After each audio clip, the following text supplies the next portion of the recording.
Are you ready? I am absolutely ready. Absolutely ready. John Peckman podcast coming to you from Connecticut Scout. Oh no, I'm doing it already. Connecticut Valley School of Music and Dance in beautiful downtown Portland, Connecticut. Come over the bridge, start looking left. I'm John Peckman, your host that can't speak. And we're here today with Mr. Frank Critelli. Hi. Hi. Frank Critelli. I don't know where you're from. We're going to get to that. Okay. But singer, songwriter, guitar player, host of the Sunday Buzz at Cafe 9. That's right. An event that happens every Sunday featuring, I would say, probably mostly original music from all over. All original Not just music from all over. Beautiful. And you've been doing that how long? That's a great question. I'm not sure. I think since about 2017 or so. Oh, wow. Okay. Yeah. All right. That's cool. And you know, every Sunday? Every Sunday. That's great. That's really cool. It's really cool. Yeah, I bet. It's in the most iconic club in Connecticut, I would say, too. Yeah, These days. I would agree with that. I don't know who else is doing what they're doing. Lots of people are doing what they're doing. Not as well as they're doing. Not as well as Cafe 9's doing, yeah. Sure. I think that's true. I think that would be true. Definitely, I would agree with that. Do you want to tell us about how you got into music, how it started? Or do you want to talk about what you're doing now? And we can talk about anything you like.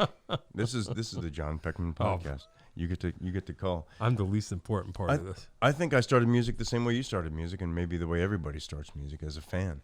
Sure. You know. Yep. It just made sense to me. Turned me on. Made me feel good. Yep. It was something that I wanted to participate in just about immediately. What was the first thing that blew your mind? I think your mind gets blown in stages, you know? Okay. I've been having this conversation a couple times recently. I'm going to say Saturday morning television. Oh, wow. Okay. How so? You know, Schoolhouse Rock I thought was great. Yep. All those songs are awesome. Yeah. You know, who's the dude that wrote those songs? You know, there's probably a couple people. Maybe. Yeah.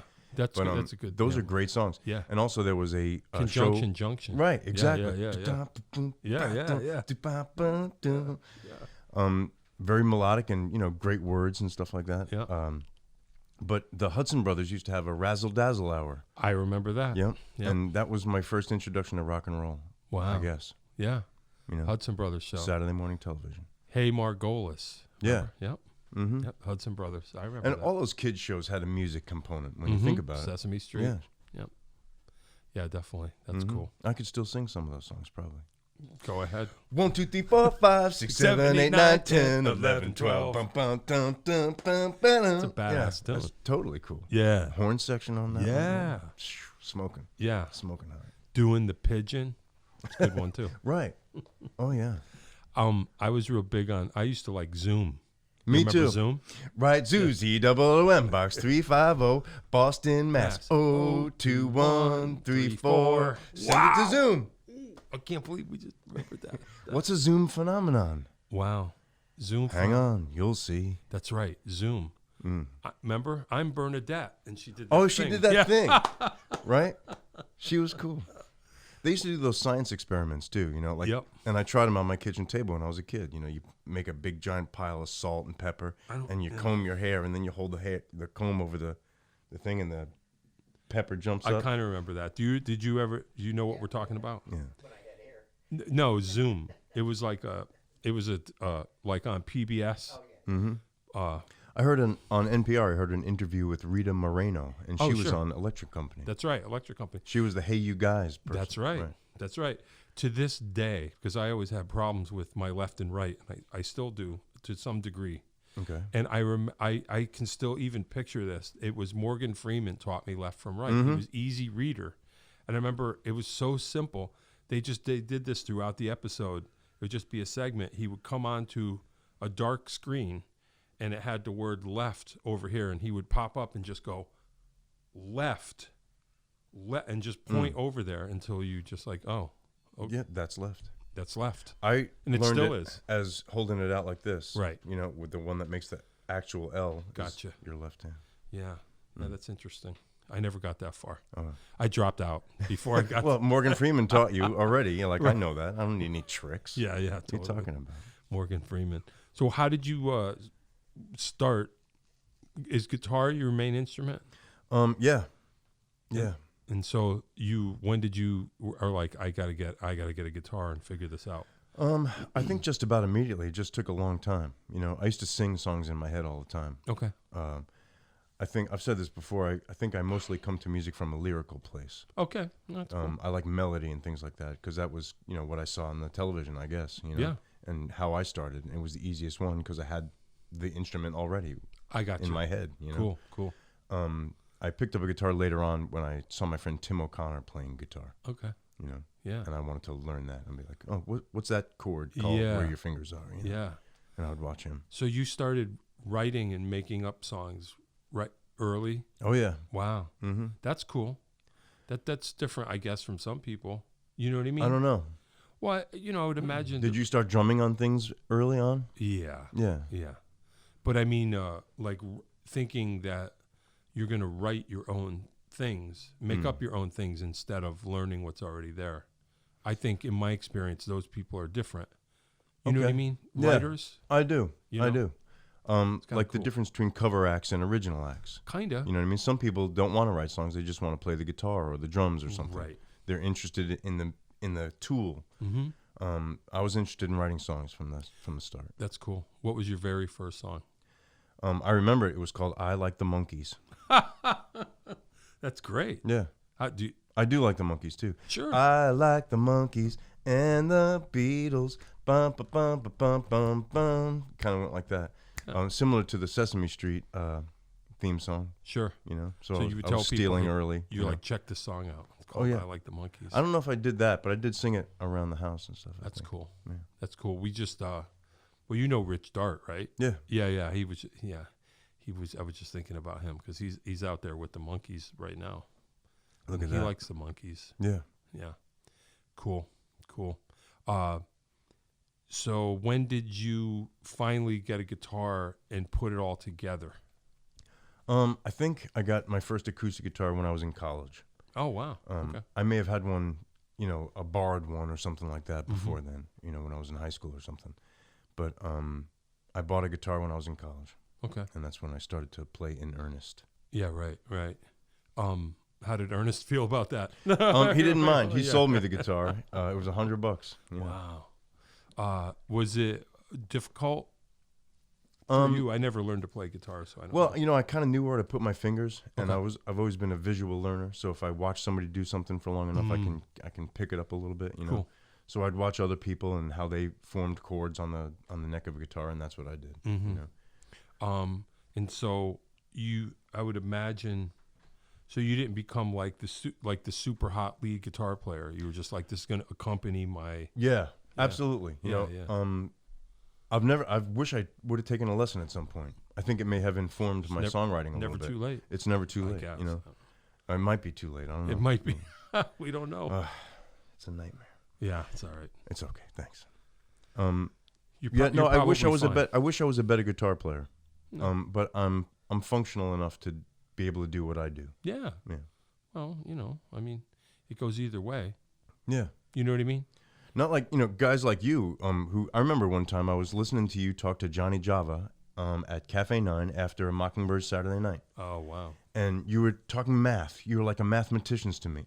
It may have been among the first times I ever met you. Oh, wow. And you were saying, oh, that's on the 7. It's like 1, 2, 3, 4, 5, 6, 7. Yeah, 1, 2. yeah. You know, and I'm like, wow, this guy just counts all night. I couldn't even imagine it. Well, I mean, I had to survive, you know, because I was maybe the opposite. I mean, I always respect people that they learn on their own and they have their own thing, and you don't have to know. But if I'm going to play, because I just kind of, whatever, not that it's about me, but my story was, you know, being a drummer. I'm not the songwriter, so I have to learn to play with people. Right. And a lot of different people, so I kind of like learned the language and learned how to count, because that's the good news, at least with drumming, is like all you have to do is count. I don't have to know F sharps and B flats, so I could handle that much.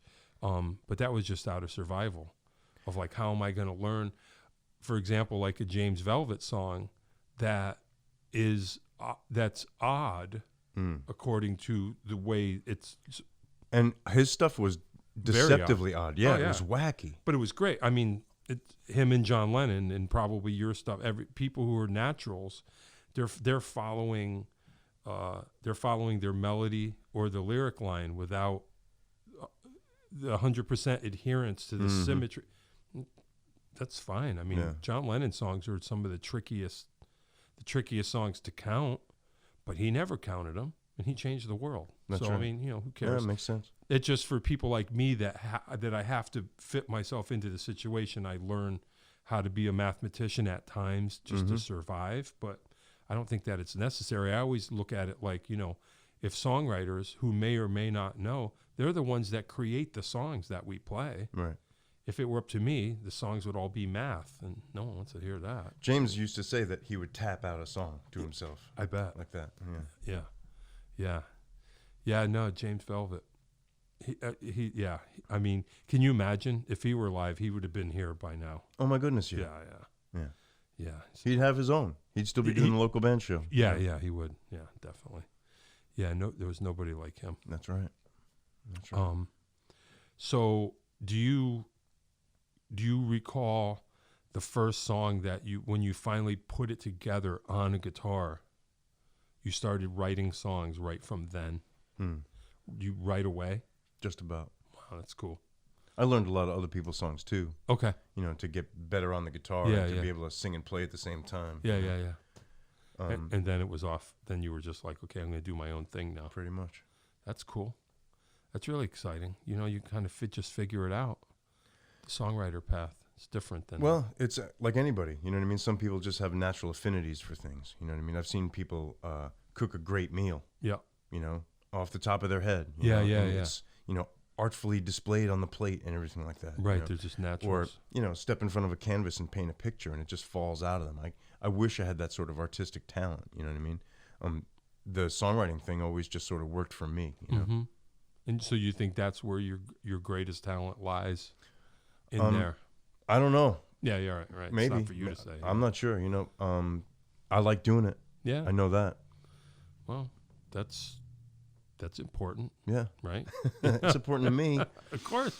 Well, I mean, you got to have a reason. It's got, you got to want to do it and have a feeling of something that you want to express, that you want to do. Yeah, something you're passionate about. Yeah. Yeah. What are you passionate about? I'm passionate about that. Yeah. Yeah. The art of writing songs. It, I don't know, just happens. I like plants. I like to plant things and stuff like that. I'm passionate about that. Yeah. That's cool. How many song are you prolific? Because like James was one of I've known a handful, like not many, like actual real writers. People who write all the time, and James was one of them. Like, are you like that? Do you write a lot? I write every day. Oh wow. Yeah. Okay. So then you're another one of them. Yeah. That's cool. I'm shocked sometimes by the number. Like when I look back on a catalog, you look back at Bandcamp and the record. I put out a record in 1991. Oh wow. And was that your first one? Yeah, pretty consistently ever since. Wow. And I'm shocked. Yeah, right. You look back sometimes and go, I'm like, did all wow, that. holy cow. Yeah. That's a lot of stuff. Hey, that's all right. Nothing wrong with that. No, it's pretty good. So that was 91 was when you first started. You're like, I'm making albums now. Yeah, even before then, Oh, right. I don't know. For me, I always wanted to be one of those guys. The guy singing songs and things. Yeah. I always wanted to be one of those guys, and I always imagined myself as one of those guys. And so you became one of those guys. I guess so. That's cool.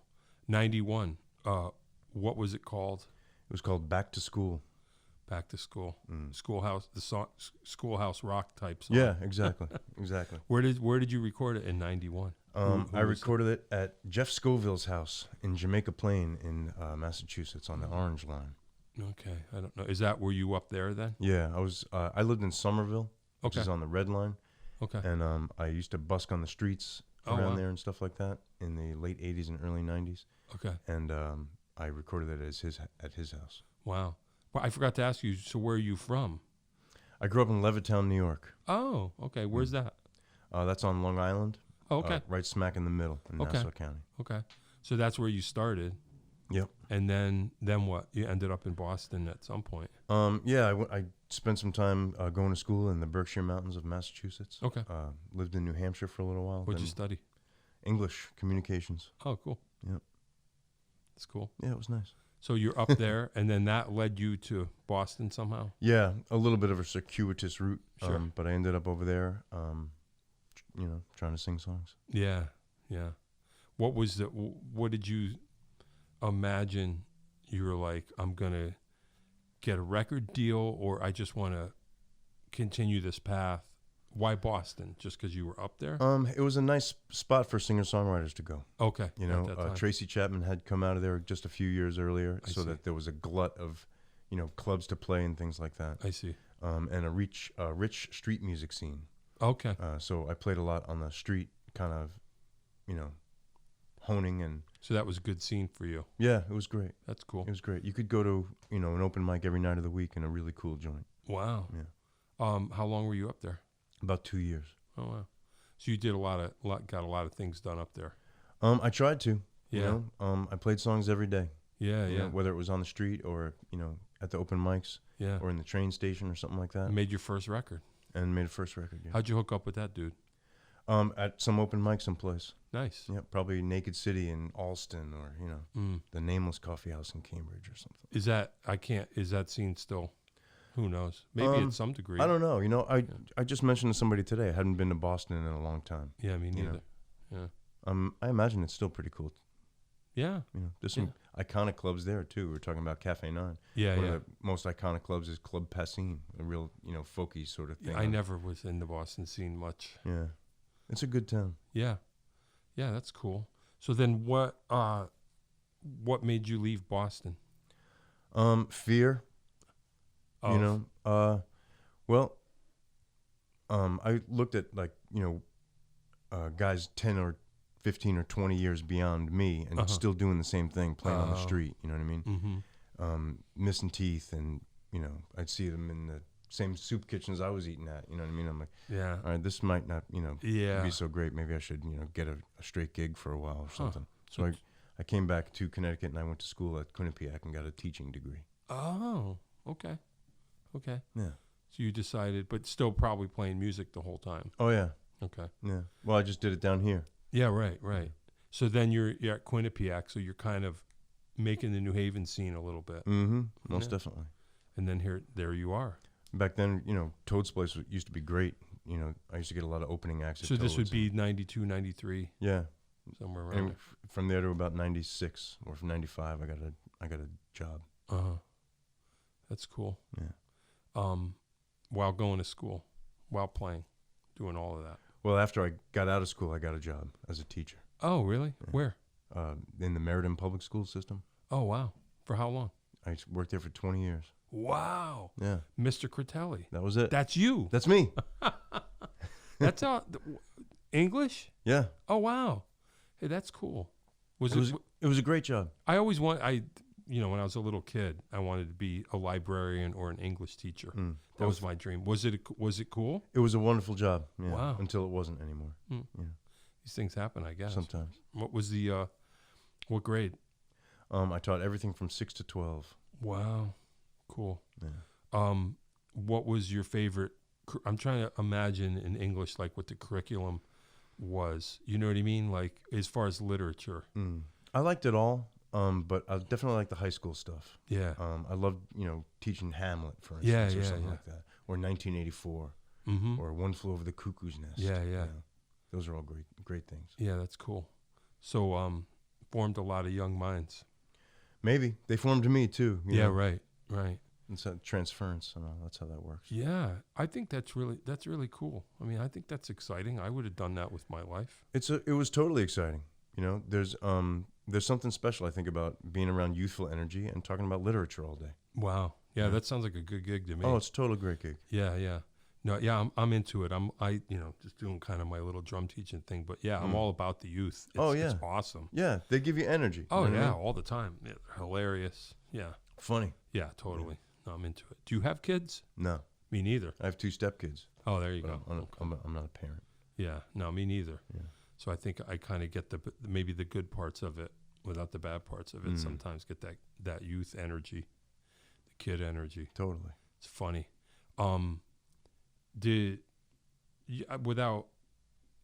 Why why did you stop teaching? Can you say? Or? Yeah, I sure can. It wasn't a scandal or anything like that. Yeah, no, I just, I don't want to. I think philosophically, the system and I started to become a little bit, What, Maloney or Platt? Maloney. Okay. Yep. Yeah. I grew up in Wallingford, so. Yeah. All right.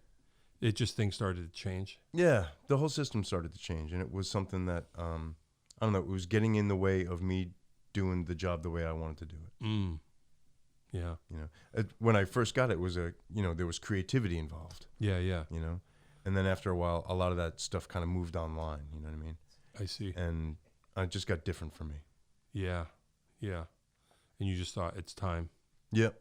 It's not a job you can phone in. You know what I mean? Yeah, right. Like you got to be present the whole time. I can imagine. And if I wasn't present, if I was distracted, I wasn't serving my clientele very well. Yeah. And you can't do that when you're dealing with youthful energy. You know what I mean? Yeah, right. They count on you to be there. Yeah, yeah. And when I realized I couldn't be there to the extent that I had been there, it was time to move on.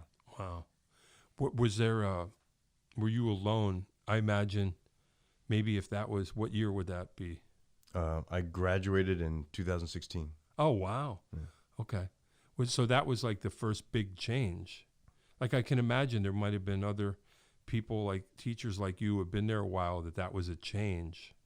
Well, maybe it's a product of getting older too. You know what I mean? You look at the way things used to be, right? It used to be so much better than this. I see. Blah, blah, blah. You started to feel that. A little bit, yeah. Huh. Wow. That's kind of wild. And so then you just jumped off. Pretty much. Yeah. Without a net? Totally without a net. Wow. Yeah, it was a nightmare. One day. Oh no. Yeah. One day. Yeah. It all just came to a Oh screeching. no. No. I finished out the year. I had planned for but it. You and just stuff thought, like that. This is it. Yeah. No more. Yeah. Wow. Wow, that's heavy. Totally. And you just on your own. Yep, pretty much. And then what? I got a job as a groundskeeper. Okay. Yeah. Yep. That's cool. Yeah. Just a little more chill. Totally. Yeah. Well, I kind of understand that. Well, it's... Well, you did what you set out to do, right? I mean, you went to school and you got the gig and you did the thing, so... Yeah. I sometimes I still miss Mr. Critelli. It was a hat that I enjoyed wearing. Yeah, you know what I mean? yeah. But I like this too. You must run into students. Yeah, all the time. Yeah, that's awesome. The post office and a grocery store. Yeah. Package store. They come to the bars that I work at now. Oh, yeah. No, I know that feeling. Yeah. Even I've been there. Right? Yeah, that's funny. Well, hey, that's really cool. I didn't know that. I always admired teachers, when I was younger. I had cool teachers. Me too. Yeah. You always have a handful that you remember forever. Oh, yeah. You know what I mean? Oh, I no can tell doubt. you stories about Mr. Meyer. Oh, really? Or Mr. Corsi. Yeah. They were, or Mrs. Robinson. Yeah. They were all, teachers in my memory that made a difference to me. You know what I mean? That said something at the right time. Definitely. You know what I mean? That I needed to hear or whatever it was. I definitely, I had that too. Yeah. Yeah, that's cool. My sister's a teacher. Nice. Teaches, I think it's third or fourth grade. That's a special person. I'm not a nose wiper. I couldn't go any lower than sixth grade, Like you have to be able to reason a little bit, Yeah. I don't. That's not my. Yeah. But she that's what she wanted to do her whole life. I don't know if she pictured what grade or whatever, but she's just like a natural mother. Yeah. So for her, it was just like elementary schools are like that. Even the men have a real maternal and nurturing quality about them. Yeah, but she loves it. Yeah. That's her thing. So good deal. Yeah, it's kind of wild. I guess we're all lucky to if you. Does she talk to you like you're an elementary school student? Always. When she's Merry Christmas. It's so nice to see you. No, that's not. Put that down. But she talks to everyone like that. That's okay. Yeah. But but no, I whatever. I always thought teachers were special people. I always did. So that's kind of cool. Yeah. So you were in that tribe. Mm-hmm. And then, so were you the whole time you were teaching? You had some sort of music thing going on. Oh yeah, the whole time. Banging out albums the whole time. Yep. Playing at Toads, opening for people, doing your thing. All over the place. Sure. Cool. Did you ever always a solo act? No. You had bands. Yeah. Wow. Right now I'm playing with a trio called The Bargain. Oh, okay. Like the one Oh, Robert. right. Yep. That I left downstairs. That's all right. Yep. Like the one Robert Johnson made. You know, so that's a trio, and we write songs together, and that feels really great. Oh, cool. But I've played in bands before. Many of them were just my own projects, like, you know, my songs are kind of like the Frank Critelli band or whatever. Yep. You know. Yep. But yeah, I like playing in a band. Yeah, I do too. That's pretty cool. Who was? Well, I don't want to. I just was. Who's your favorite band that you play with? But I can't ask that. Sure, you can. Fair. Well, Right. it's a fair question. The one I'm playing in right now. There you go. You know, I write songs with Muddy Rivers and Shandy Lawson. They're songwriters all on their own. You know, just like me, 3 solo guys. Right. And it's a really, really great thing. You know, we get together and we write songs at the kitchen table. And it's a challenge, and it's inspiring, and you know, it's a really philosophical turn on to be able to write songs with these guys. You know? Yeah. I haven't collaborated a whole lot in my time, you know what I mean? But I feel really good about this. Yeah. So it's different. Yeah. Than what you've normally done. Mm-hmm. Dave went downstairs to get it. He's got it. Yeah. There it is. Yeah. Do you want to talk about it? Here, hold it up to something. Hold it up to right something. there. Yeah, there you Can go. you see it there? There it is. You're called The Bargain. Yeah. Excuse me. There's Frank Critelli's new album, The Bargain. He's just talking about, right? That's cool. It's pretty wild. Tell us about the Cafe 9 extravaganza scene. How did that all start? The Sunday Buzz, it's called. I needed a gig, basically. You know, I asked Paul for a job. Right. We were working with CygnusRadio.com. Okay. Which is a online radio station that a bunch of us own, including Rick Allison, Gary Gahn, and Dennis Lamar. And we wanted some sort of outreach. You know, we wanted to book a series someplace. I'd always booked, you know, a couple of series in other places like Books and Company or the Daily Cafe back in the day. Okay. So I was looking to book a series for, you know, that Cygnus Radio would sponsor. Oh.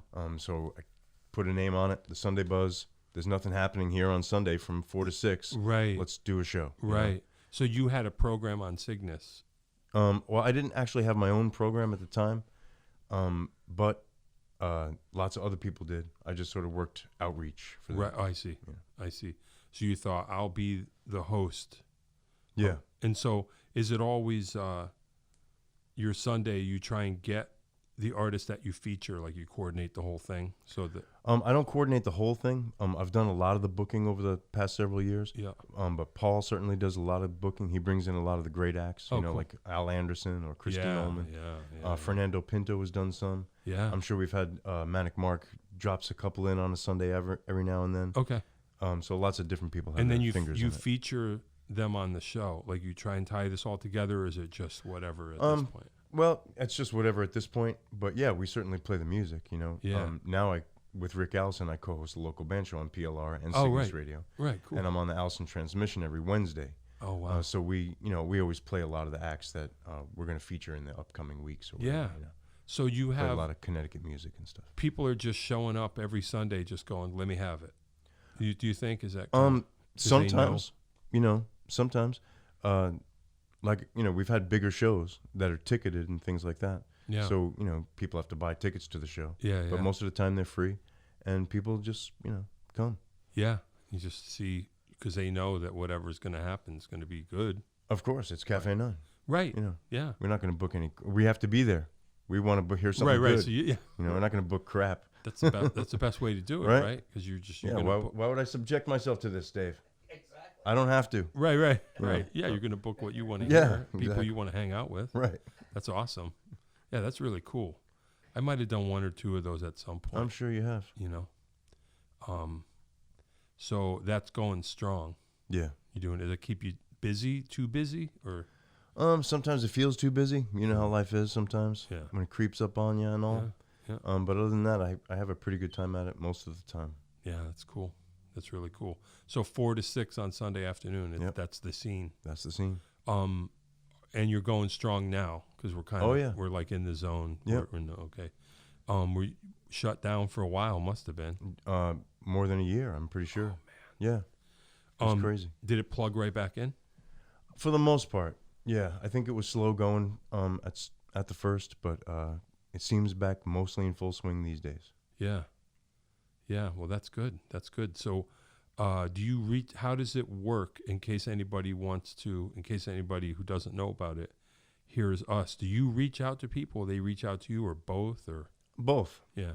Sometimes if I'm looking to fill a date, I'll say, "Oh, this would be a good bill. I haven't seen that guy in a while, or Yeah. I haven't seen that band in a while. I'll book them." You know. How many acts in a typical?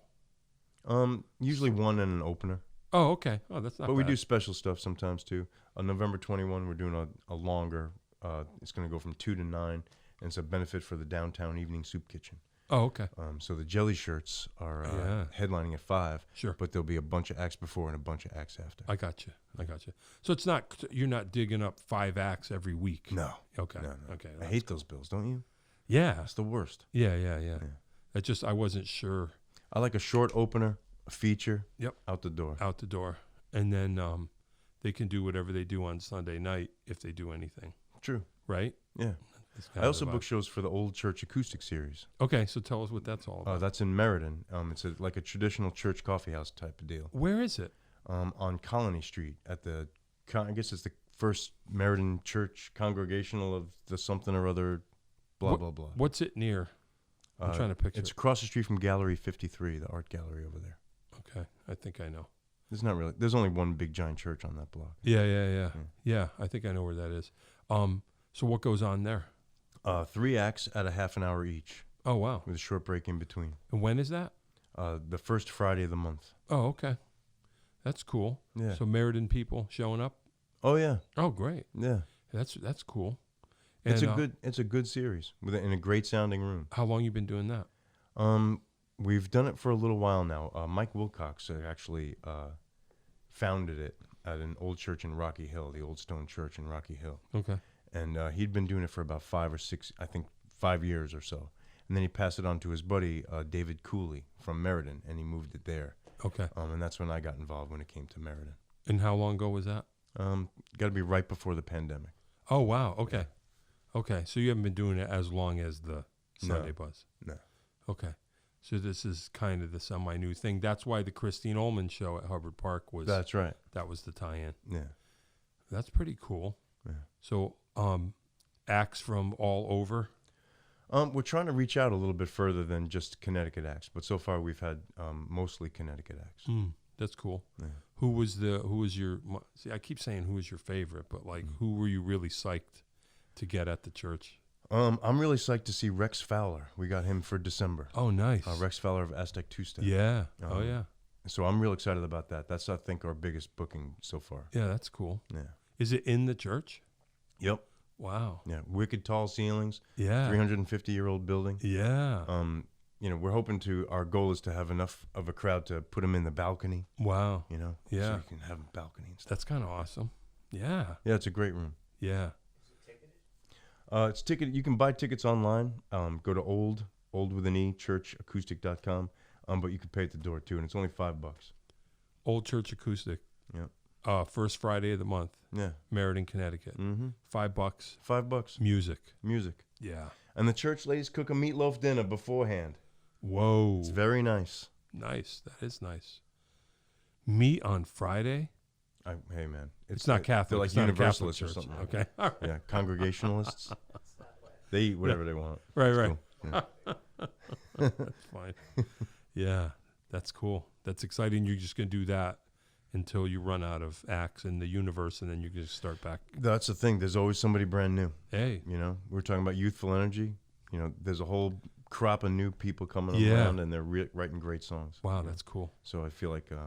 and that's more of acoustic kind of thing. That's just acoustic. Can you have drums in church, or is that? Oh yeah. Oh, okay, cool. Yeah. Sure. Cool. All right, but you're not like rocking out. That's more. No, it's more like a like a acoustic sort of thing. It's in the title and all. Yeah. Sure. When I don't go to church. Right. You know what I mean? Except for that once a month to go to the show. Well, then you're all set. You're Yeah, good. I'm all right. Yeah. I feel okay so far. But the traditional church coffee house, there was, they used to do all the open mics when I was in the Boston area. The nameless so coffee it's a house, tradition of the thing. the oldest coffee house in the continental United States since 1967 or something like that. Yeah. The nameless coffee house in Cambridge is in the basement of a church. Okay, You know, so so it's like a all these- tradition. It's yeah, a thing. Yeah, September to May is the season. I That see. kind of thing. Hey, well, that's cool. Yeah, Why not? Right? right. It's a nice thing. That's a nice thing. What's that? Do you supply backline? Oh yeah, we got a sound guy. They all taken care of. Yeah. Dave asked if they have backline, which means for those of non-musicians, is like, is the gear already there? Like, do you have to bring your own drum set? Do you have to bring your own? Oh yeah, bring your own instruments. You got to bring your own instrument, but Sure. backline meaning like there's a PA. Oh yeah. And there's things. Yeah. They got a piano. And a piano. Mm. Anyone? Is there an organ in this church? I'm sure there is. Someone's got to get on that. I would think. Yeah.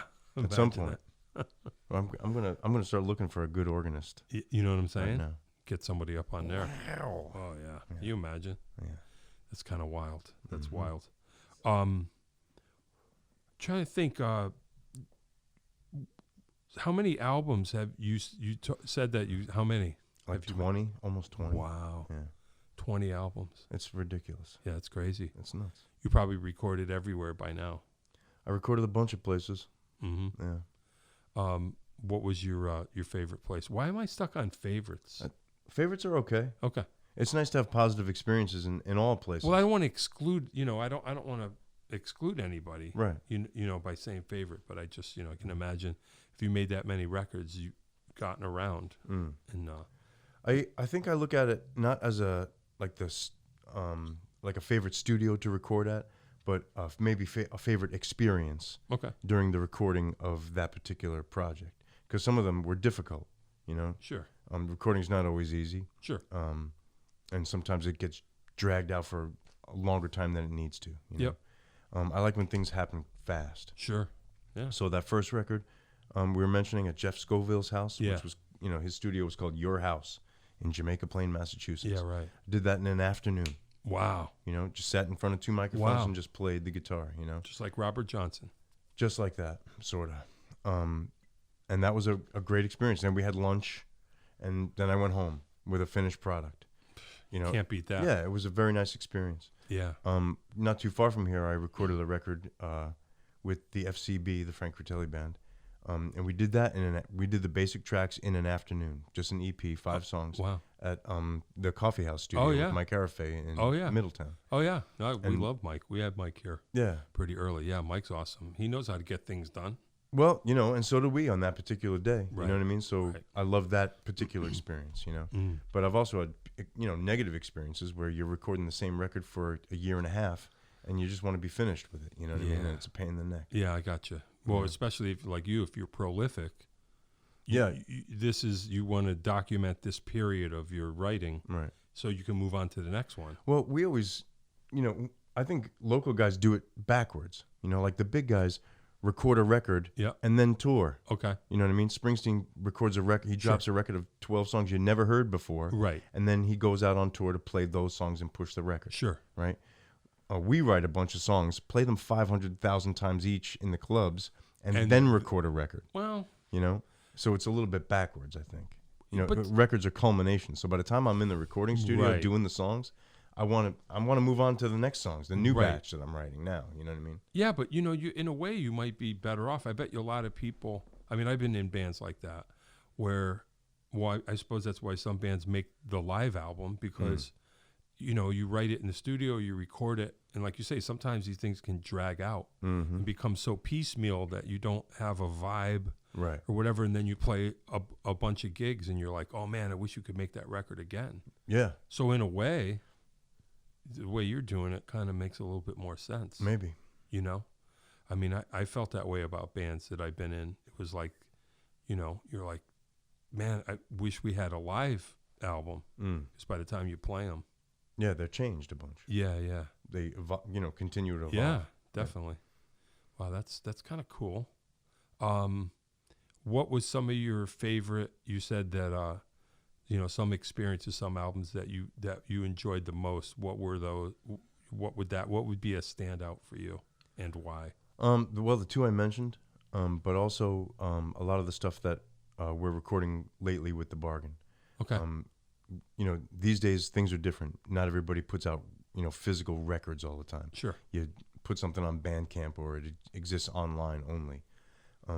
So the trio, The Bargain, worked on a bunch of stuff and wrote a lot of songs during the pandemic and put them all out online so that they only existed online. Right. So at the end of the year, we made a record that included Of all of the those, stuff. tie them all up.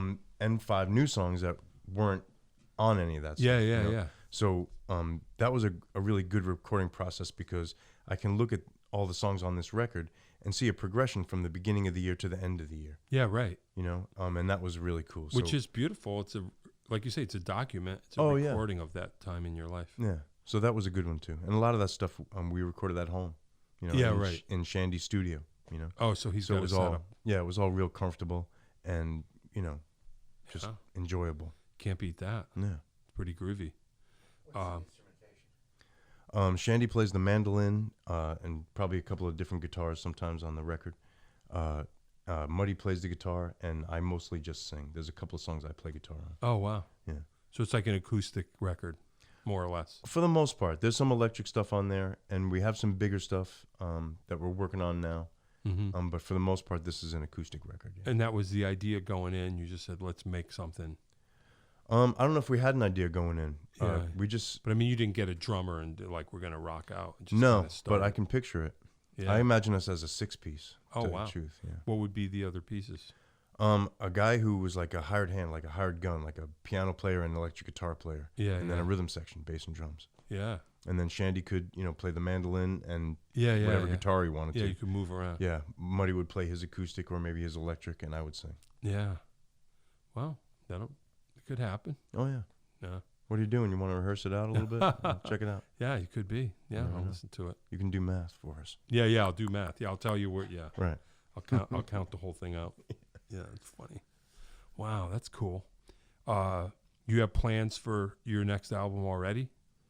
I'm not sure if we have plans for an album necessarily. Oh, right. Okay, you're but just saying. we're always recording. We're recording the songs all the time. Yeah. So by the time you get a whole bunch together, maybe you'll do that again. Maybe. Yeah. Maybe not. Who knows what'll happen? So where can your stuff be found? Mostly like Bandcamp? Yeah, these days I think that's the easiest for everybody. Yeah. Drop everything on Bandcamp. Yep. That's pretty cool. That's cool. What else you want to talk about? I don't know. What's happening in your life? How's everything? In my life? Yeah. Oh, it's great. Good. I mean, you got mugs. This is a professional operation. As of today. All right. So not everybody gets mugs. No. You got to be special. Well, actually, everybody does. You got to be special. Everybody does get mugs eventually. Yeah. Oddly, so Dave Kosminski, who you can't see off camera, is the person that makes everything happen. All I do is this, and I come in today, and he's like, I saw you press a couple of buttons on that Simon Says over there. Yeah, I could press that. And he came in today and goes, look, we got mugs. I don't know if you're getting that, but we got mugs. Thanks to Dave, which is hilarious. Is that okay? You getting it? Anyway, we have mugs. Stay tuned. We don't know how these are available to people. We have a few. These are prototypes here. I think it's totally working. I like it a lot. It's Dave. I came in today and he goes, look, I didn't even. I had nothing to do with this. Yeah, Rick Allison did the same thing to me with the local band show T-shirts. I walked in one day and boom, they were there. Yeah, well, Dave gets things done. Mm-hmm. He gets things done. It's good to have those fellas around. That's what he's good at. Yeah. So and that reminds me, I was supposed to say this up top. If anybody's watching this on YouTube, we're available on every platform that has podcasts. And you got to hit, and if you're watching on YouTube, like and subscribe, and then you can hit the bell. Oh. Right, at the bottom of the screen. Like with most YouTube channels, there's a bell, and you hit that bell, and then you'll get an alert whenever we have a new episode. Wow. Yeah, so that's our thing. Modern technology, man. I watch a lot of YouTube channels, and I always hear people say stuff like that. Mm-hmm. Like and subscribe and hit the bell. And here I am saying it. Yeah. Like I didn't think that I would be saying. It's amazing, really. Yeah, it's cool. No, I'm totally into it. I'm into it. Why not? We got mugs, and we'll figure out how those can be had. Yeah. I just posted this. I don't have a mug. Usually the guest gets a mug, and I get to sip something over here. Okay. Even if it's water. Okay. I don't know. What do they have on those talk shows? What do they have there? Gin. They have gin in I have no idea. Oh, we'll figure it out. Yeah. All right. We got to get it organized. Do you guys have gin here, or is this? No. Okay. But right. Well, Maybe next time. Yeah, next time. You never know. You never know. But no, I mean, I'm fine just teaching. You know, well, it's been a year now, but me and my wife bought a house. We moved. Oh, wow. Congratulations. It's really cool. It's really cool. I spent a lot of years of my life telling myself that it didn't matter where I lived, that I would just live at the rehearsal space and I didn't care. And we managed to score a nice house in the middle of the pandemic, and it's really cool. I'm just Beautiful. like, oh, yeah, this is cool. I can get into this. So Berlin, up the pike. Nice. But I can get anywhere real fast. Oh, yeah, it's easy. Cool. Yeah. Connecticut's like, we're small enough state. There's always a highway around. Yeah. Yeah. No, that's You what's can't cool get too about it. lost. Yeah, no. But I mean, that's what's going on with me. Not playing a whole lot at the moment. And I don't know that I mind yet. You know, it's kind of nice to be a little bit out of it. Okay. I'll probably get back into it eventually someday. Well, But that's about it. we're looking for a drummer, so if you know. Yeah, no, I hear you. Who's on deck? Give us a quick. Who do you have lined up for your next? This coming Sunday, Yeah. the Year of the Fist. Ooh. A Year of Fist or something like that. I didn't book it. Oh, okay. It's a Paul booking. Big, heavy, Oh, nice. you know, Nice. punch you in the face rock and roll for Sure. Sunday afternoon. Nothing wrong with that. Yeah. Sometimes you need it. I would love to get punched in the face every Sunday morning. It wouldn't be a basically. bad thing. No, Yeah. I don't think That so. reality slap of Yeah. Yeah. wake up. Who's the opener? No opener this time, I don't believe. Really? Yeah, I'd have to look that up, though. Okay. You can go to cafe9.com and probably figure it out. Cafe9.com. We'll put links to all this stuff. And then what about the church series? The church series is that's coming up on November 12th. Okay. Two Blue is there, and they're a bluegrass band. Oh.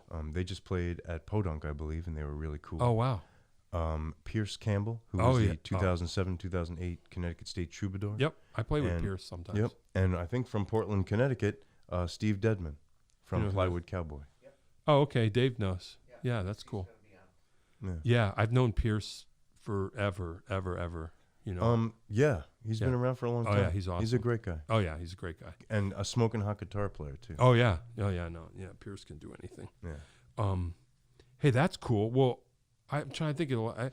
I'm in a 60s tribute band with Pierce that plays during the summer, like a lot of town gigs around the state, and we just wrapped it up about a month ago. Did the last one, and it's just that it's one of those kind of things where we talk to each other once in a while, but it's like when the season's over, and then I'll get the schedule, Right. So Pierce, tell him I said hey. Well, come down on November 12th. You know Maybe what? you can sit in. Like, he's got a guy sitting in on Chapman's stick. Oh, on yeah, bass. yeah, Tony. Probably Tony. Yeah, that plus the idea of seeing a bluegrass band. What time is the thing? 6:30, early start. And when's it over? We're out of there by 9. Ooh, Imagine. I might make it. I got to get out of work. Maybe I'll get out I'll of work. guest list you. Bring me a mug. I'll guest list you. Could be a good trade. I could probably find $5. Gin not included. Yeah. All right. Well, real quick, we got about 10 minutes, so we'll try and get into this. No. You're obviously, I'm sure you're writing now. Mm-hmm. Always. Okay. So you're making stuff.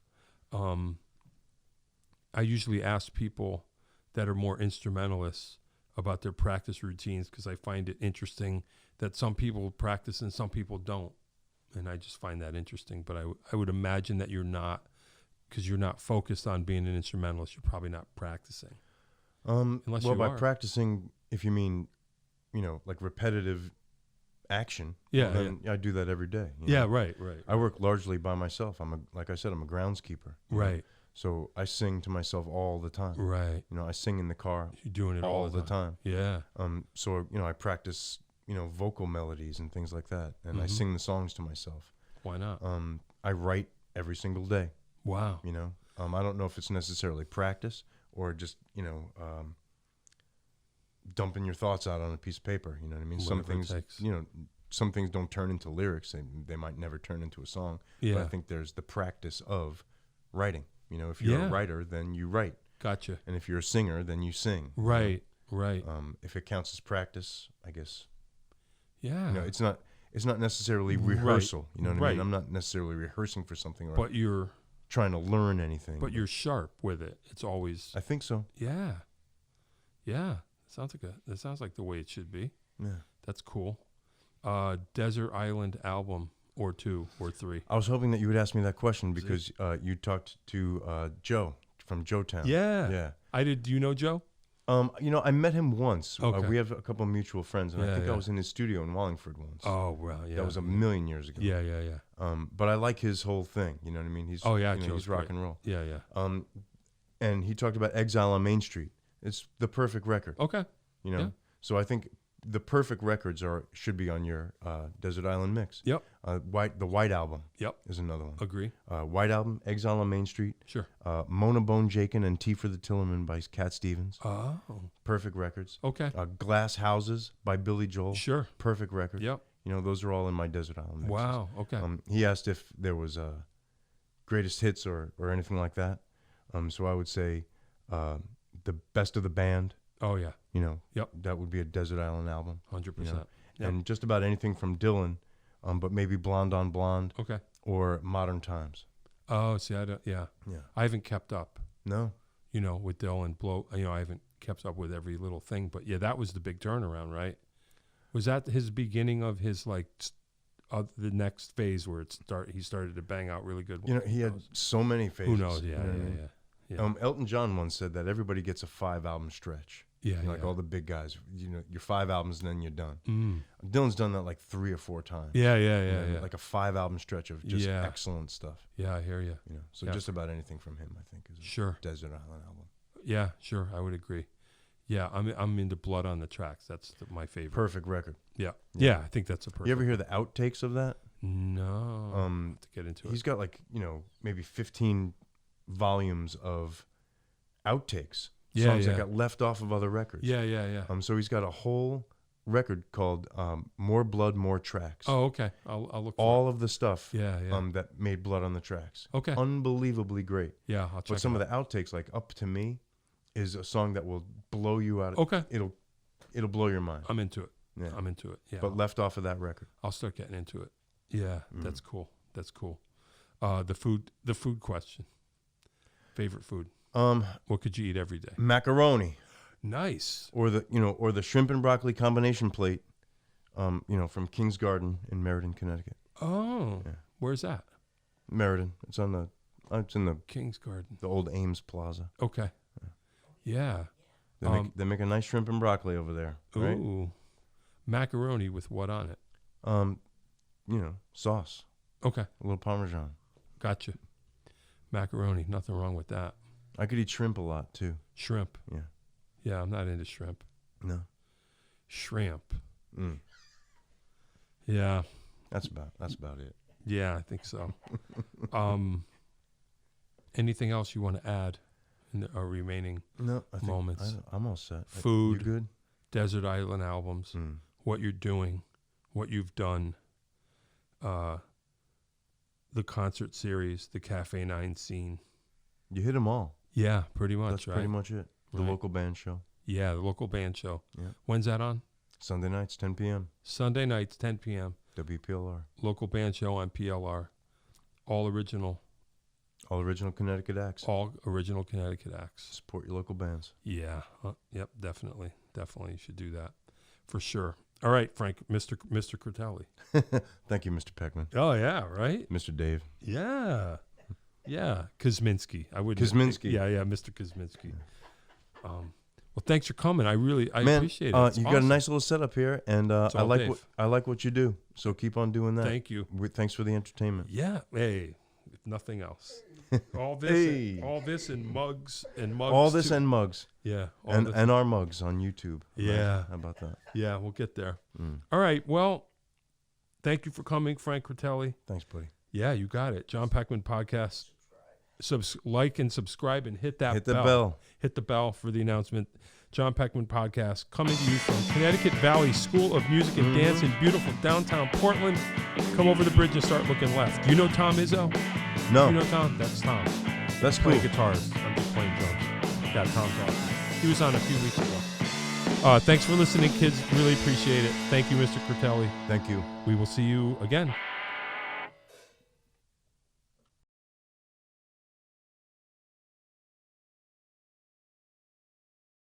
If you'd like to start your own podcast, give us a call at Connecticut Valley School of Music and Dance. Our professionally designed podcast space is here for all your recording needs. Rent out our studio to do interviews with up to 4 people, to record audiobooks, social media content, and all other recorded material. Our rentals include a private studio along with our professional-grade podcasting equipment, and we can customize your output to whatever your needs are. We also have green screen capabilities, which will expand to video capability if you so wish. So check us out here at convalley.net/podcast.